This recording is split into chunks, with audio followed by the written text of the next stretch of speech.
Buat kolaborasi modul 3.1 pengambilan keputusan berbasis nilai-nilai kebajikan sebagai pemimpin oleh Dewi Kurniawati JKP Angkatan 7. Kami dari kelompok A2 yang terdiri dari Bu Lia, Bu Reti, Pak Dadang, Bu Dewi, dan Bu Lisa.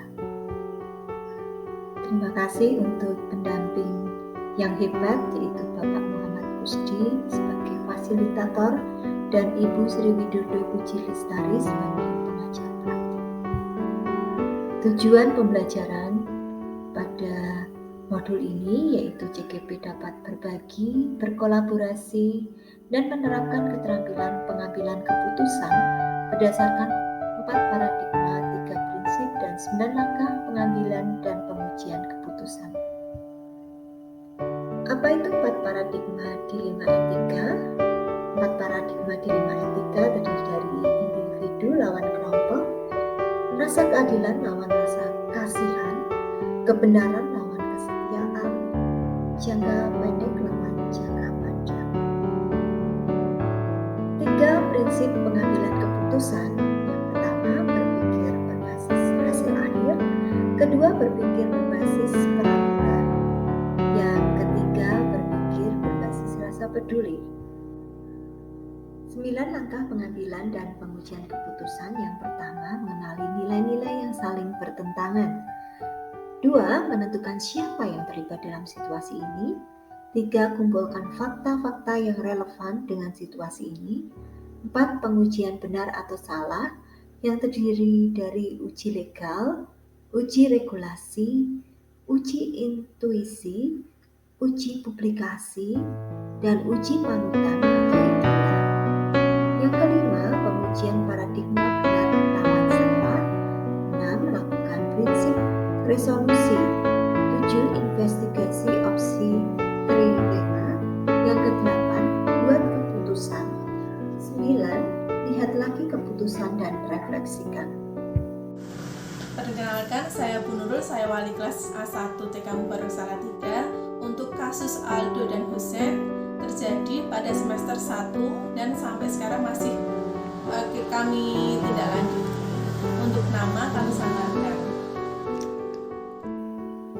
Mari kita simak bersama kasus berikut ini.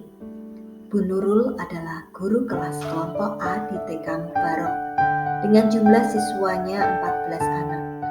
Murid-murid Bu Nurul sebagian besar anak yang aktif. Salah satunya adalah Aldo. Aldo merupakan anak yang sangat aktif. Anaknya kecil tapi lincah dan energinya tidak pernah habis untuk beraktivitas. Namun disayangkan, dia juga sering mengganggu teman dan belum mempunyai kontrol saat bermain. Dimanapun dia berada, kaki dan tangannya selalu bergerak.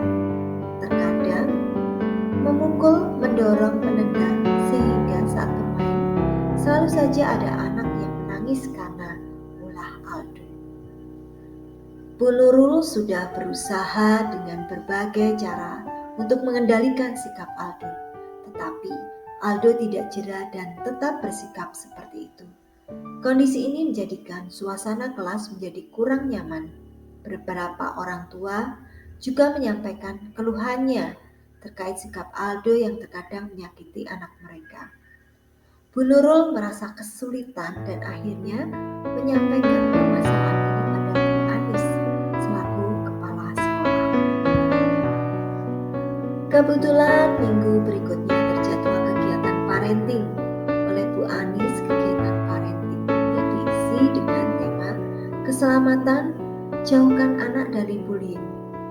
Hal ini dilakukan karena Bu Anis memahami pola perilaku anak lebih banyak mendapat pengaruh saat di rumah atau keluarga. Dengan harapan kegiatan ini akan membuat orang tua, terutama orang tua Aldo, dapat memahami pola asuh positif. Namun sikap Aldo malah semakin menjadi. Suatu pagi Aldo mendorong Husein. Saat Husein tiba di sekolah dan kepala Husein terbentur wastafel. Kejadian ini dilihat sendiri oleh orang tua Husein yang saat itu sedang mengantar Husein ke sekolah. Nurul meminta maaf kepada ayah Husain tentang kejadian tersebut. Ayah Husain pun pulang dengan wajah masih dengan marah.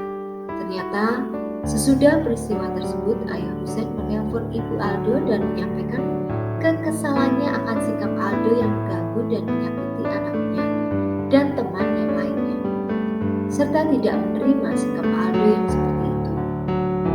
Ibu Aldo pun ternyata juga tidak menerima kalau anaknya dipersalahkan dan kemudian menemui Bu Nurul sambil marah-marah dan minta Aldo dipindah sekolah saja.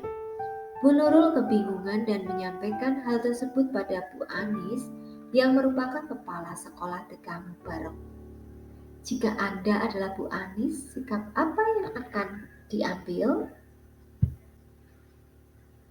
Mari kita selesaikan kasus itu dengan kita melihat bahwa ternyata kasus tersebut merupakan paradigma di lingkungan etika. Pertama, individu lawan kelompok, di mana nilai-nilai yang bertentangan keadilan, kasih sayang, toleransi, penghargaan, dan keselamatan. Yang kedua, jangka pendek dan lawan jangka panjang. Nilai-nilai yang bertentangan yaitu tanggung jawab dan kasih sayang. Di sini kita juga melihat ada kegiatan di mana individu lawan kelompok, yaitu kepentingan Aldo dan kepentingan anak didik kelompok A. Dan terjadi paradigma jangka pendek dan lawan jangka panjang, yaitu keputusan orang tua Aldo keluar dari sekolah membuat masalah cepat selesai.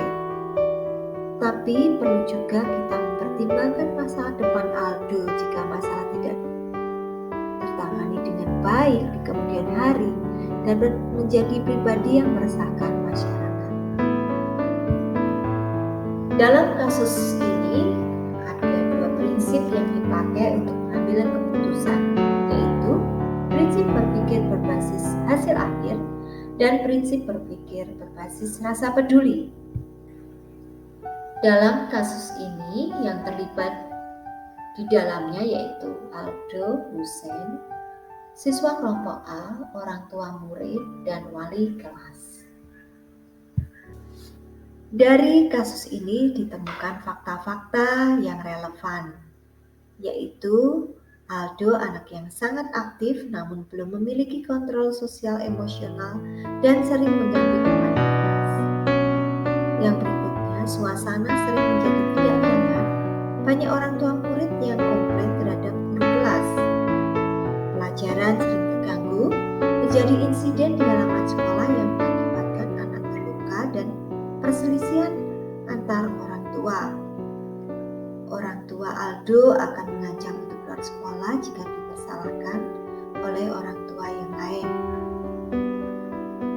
Orang tua Aldo belum memiliki kesadaran tentang kondisinya anaknya di sekolah. Dalam pengujian, kita melihat pada uji legal, untuk anak memang tidak memenuhi, anak masih di bawah umur atau dalam pengasuhan orang tua. Sedangkan untuk bullying merupakan segala bentuk penindasan atau kekerasan yang dilakukan dengan sengaja oleh satu orang atau bisa terjadi sekelompok orang yang lebih kuat atau berkuasa terhadap orang lain. Untuk uji regulasi, standar profesional sebenarnya tidak melanggar kode etik profesi.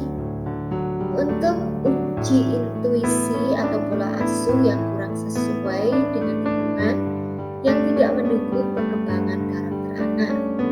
Uji publikasi, jika dipublikasikan di media sosial, cerita akan mengakibatkan rasa tidak nyaman karena menyangkut kondisi komunitas sekolah dan keluarga yang bersangkutan. Uji panutan di sini kita ambil dari kepala sekolah. Yang berikutnya, berpikir untuk kebaikan bersama dan melakukan pendekatan personal pada tiap keluarga sehingga terjadi win-win solution pada kedua belah pihak mendapatkan solusi yang terbaik. Bagaimana untuk investigasi opsi trilema? Yaitu mengajak pihak ketiga atau psikolog untuk membantu.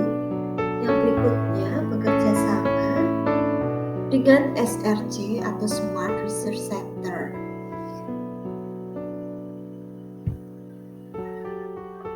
Keputusannya, saya akan melakukan mediasi secara personal dengan orang tua yang bersisi melalui coaching dengan jalur Theta. Untuk orang tua Aldo, akan kita diskusikan tentang identifikasi kondisi anak dan masa depan Aldo. Untuk orang tua Hussein, kita akan mendiskusikan tentang kepedulian atau empati. Sedangkan perlu juga bekerja sama dengan melibatkan pihak ketiga, seperti tenaga ahli psikolog atau dengan lembaga SRC. Menyediakan fasilitas shadowing teacher di kelas Hussein, melakukan parenting dengan tema pola asuh positif. Dari aktivitas pembelajaran 3.1 ini, maka hal yang dapat kita ambil yaitu keputusan yang diambil guru sebagai pemimpin pembelajaran berdasarkan nilai-nilai kebajikan universal, mengutamakan kepentingan murid dan memenuhi tanggung jawab sebagai pemimpin yang bijaksana. Keputusan yang diambil guru sebagai pemimpin pembelajaran di sekolah yaitu merefleksikan nilai-nilai yang dijunjung tinggi oleh sekolah dan menjadi rujukan atau teladan bagi seluruh warga sekolah.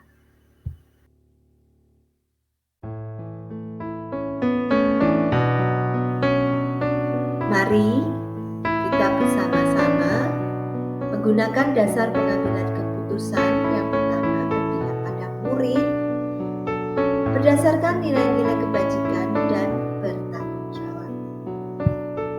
Terima kasih, salam